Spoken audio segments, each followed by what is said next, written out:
mahuhulog sa aming kwentong sinulat ng mga bituin sa langit. Ikaw ang hari ng puso kong nag-aantay sa pagbabalik mo sa kaharian ng aming pamamahalan.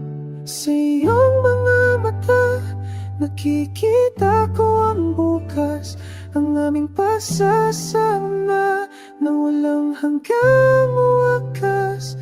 Ikaw ang tahanan ng puso kong nagmamahal sa mundong puno ng pangarap at pag-asa.